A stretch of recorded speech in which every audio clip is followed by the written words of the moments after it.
तो युद्धों अनेक शब्दों के लिए एक शब्द का पहला क्वेश्चन आप लिखोगे खून से रंगा हुआ। खून से रंगा हुआ, याचना करने वाला, जिसकी सूचना राजपत्र में दी गई हो, कुछ लाभ पाने की चाह, कुछ लाभ पाने की चाह, जो बहुत अधिक बोलता हो, जो बहुत अधिक बोलता हो, जिस पुरुष की पत्नी मर चुकी हो, तारों वाली रात, तारों वाली रात, जो स्त्री विद्वान हो, जो स्त्री विद्वान हो,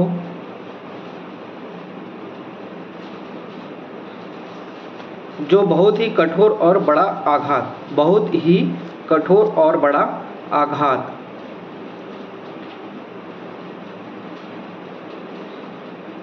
विशेष शासकीय पत्र जिसमें किसी विषय का उज्ज्वल पक्ष प्रतिपादित किया जाता है, शत्रुओं को मार डालने वाला,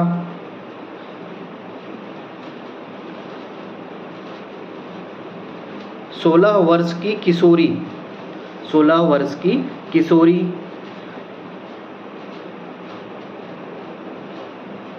जो सर्वत्र व्याप्त हो, जो सर्वत्र व्याप्त हो, जो आसानी से मिल सके, जो अपने से उत्पन्न हो, दो धाराओं या नदियों के मिलन का स्थान, दो धाराओं या नदियों के मिलन का स्थान। अब समुच्चारित शब्द लिख लीजिए। आपको पहला बताना है ईर्ष्या और इच्छा। ईर्ष्या, इच्छा। दूसरा आप बताओगे उत्कट और उत्कच, उत्कट और उत्कच। फिर है उदत और उदधि, उदत और उदधि। उपचार और उपकार, उपचार और उपकार। उर और उरु, उर उरु। उपल और उत्पल, उपल और उत्पल। ऊत और ऊती, ऊत और ऊती। इस तरीके से आप समुच्चारित शब्द कर रहे हैं। एक दिन में एक पेज ही करिए, बहुत थोड़ा सा वो रटने वाला टॉपिक है, थोड़ा टाइम आपको लगेगा उसको रटने में, धीरे धीरे वो याद होना है आपका। और इस तरीके से हम लोग एक एक पेज के और आगे बढ़ रहे हैं। आज आपका अनेक शब्दों के लिए एक शब्द खत्म हो जाना चाहिए और वाक्य शुद्धि भी आपका खत्म हो जाना चाहिए। और जो आपका ग्रामर का 60 रूल तक तो है, आप कर रहे हैं। संधि का टॉपिक आज आप पढ़ेंगे और संधि टॉपिक पढ़ेंगे। और एक मेरी यूट्यूब में पुरानी लेक्चर है संधि को, संधि में मेरी जो समझ है, और संधि को मैंने सिर्फ 8 अक्षरों से समझा कि कैसे अ आ इ ई उ ऊ री री इन शब्दों से कैसे विभिन्न प्रकार के संधि का डेवलपमेंट हुआ है। खास करके जो स्वर संधि है मैं उसकी बात करूँगा। और स्वर संधि में कैसे विभिन्न प्रकार के जो आपका दीर्घ स्वर संधि, वृद्धि स्वर संधि, यड़, अयादि, ये सारे संधि जो है, इसकी पहचान, आइडेंटिटी को कैसे मैंने समझा था और उसके ऊपर एक कॉन्सेप्ट मैंने डेवलप किया था, वो आपको मैंने यूट्यूब में समझाया है। वो आप देखिएगा, लेक्चर मैं आपको शेयर कर दूंगा ग्रुप में। तो आप संधि का वो लेक्चर आप देखें और समझने का प्रयास करें। बेसिक फंडामेंटल आपकी संधि का वही है। और व्यंजन संधि और विसर्ग संधि में पहचानने में उतनी दिक्कत नहीं होती है। लेकिन अगर आप इस विनय कुमार पाठक सर के बुक से संधि पढ़ने के लिए बैठोगे तो इसमें बहुत सारा कंटेंट दिया होगा। इसके संधि के ना अंत है, ना आदि ना अंत है। तो इतना सारा संधि हमारे एग्जाम के लिए रिक्वायरमेंट भी नहीं है पढ़ना। तो इतना बल्कि लेंथी संधि पढ़ना हमारे एग्जाम के लिए इम्पोर्टेंट, मेरे ख्याल से इतना समय 2 नंबर के लिए देना सही बात नहीं। तो 2 नंबर के लिए इतना समय देने के बजाय हम लोग क्या कर सकते हैं, टुटेजा ट्यूटोरियल की बुक आती है सामान्य हिंदी का मेंस के लिए, उसमें संधि को कंसाइज फॉर्म में थोड़ा सा जितना ज़रूरत है उतना दिया गया है।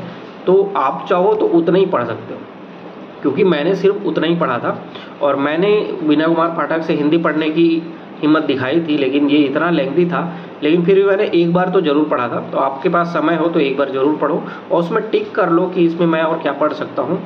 जो इम्पोर्टेंट संधि के विच्छेद हैं, जो आपको लग रहा है कि ये मैं गलत कर रहा हूँ और इसको हमारे लिए याद करने की ज़रूरत है, वो आप उसको वहाँ पे टिक करके पढ़ सकते हो। लेकिन अगर आप एक रिवीजन के लिए आप संधि पढ़ने की बात करो तो आप टुटेजा की बुक आप प्रेफर कर सकते हो, या फिर आप के पास तिवारी सर की बुक हो तो आप उससे प्रेफर कर सकते हो। मिश्रण के टॉपिक के टेस्ट के क्वेश्चन आपको मिले हैं, आप उसको सॉल्व करने का प्रयास करिए। और मैथ्स आपका जितना स्ट्रांग होगा आपके CGPS से निकलने की जर्नी उतनी आसान हो जाएगी। तो मैथ्स को स्ट्रांग करिए, लैंग्वेज को स्ट्रांग करिए। दर्शन का PDF जो आपको एक गया है आज कंटिन्यू उसी को रखिए, उसी को पढ़ने का प्रयास करिए। कल परसों में अगर आपने कुछ टॉपिक्स पढ़ा होगा, कुछ छूटा होगा, आज कंटिन्यू रखिए। इस PDF को रट के रखना है, इस वीक में आपको ये टारगेट आपका होना चाहिए। एक उस PDF का कुछ सेक्शन छूटा हुआ था तो कल एक स्टूडेंट ने हमारे उसको डाल दिया है, तो उसको दर्शन के स्वरूप का टॉपिक छूटा हुआ था हमारे PDF में, उसको आप अपने नोट्स में इंक्लूड करेंगे, लिख लेंगे, ताकि वहाँ तक का टॉपिक आपका मेंस के लिए कवर हो जाए। दर्शन भी आपका चालू रहेगा। तो इस तरीके से हम लोग 3-4 पेपर को टारगेट करके आगे बढ़ रहे हैं और फ्यूचर में हमारा चीज़ें आसान होती जाएंगी जितना ज़्यादा आप मेहनत करते जाएंगे। तो ज़्यादा से ज़्यादा मेहनत करना है। आज आपका समय थोड़ा सा बच जाता है तो वो लोग जो टेस्ट सीरीज ज्वाइन किए होंगे उनका नेक्स्ट टेस्ट आपका छत्तीसगढ़ी लैंग्वेज का होगा। तो आप बचे हुए समय को यूटिलाइज करिए कि छत्तीसगढ़ी के टॉपिक्स आपके जो मैंने नहीं कराए हैं आप वो करें, क्योंकि आज के टॉपिक में मैंने आपको छत्तीसगढ़ी भाषा का विभाजन, जो आर्य भाषा, द्रविड़ भाषा, मुंडा भाषा का परिवार का विभाजन जो दिया हुआ है विनय कुमार पाठक के बुक में ही दिया हुआ है, एक ट्री के रूप में बताया गया है, जिसमें रमेश चंद्र मेहरोत्रा, हीरालाल शुक्ल ने उनका विभाजन किस तरीके से किया है, वो आपको एकदम रटना है। और वो एक दिन में नहीं रटाएगा, एक हफ्ते में भी नहीं रटाएगा। अगर आप डेली 15 दिन पढ़ोगे तब जाके वो रटाएगा। अगर आप ये सोचते हो कि मैं 1-2 दिन पढ़ लूँगा 5 बार तो याद हो जाएगा, तो नहीं होगा। हर दिन आप उसको एक पेज में तीनों डिवीज़न को एक ही पेज में आप लिखो और उसको चिपकाओ अपने सामने में या फिर कहीं पे भी जहाँ आप उसको रोज़ पढ़ सको। एक रीडिंग रोज़ मारो, 15-20 दिन लगेगा। रोज़ दिन आप अभी से कर रहे हो, अलग से टाइम देने की जरूरत नहीं पड़ेगी, आपको वो याद हो जाएगा। वो याद करना बहुत इंपॉर्टेंट है। एग्जाम में प्रीलिम्स हो या मेंस हो, हर बार उससे क्वेश्चन पूछे ही जाते हैं।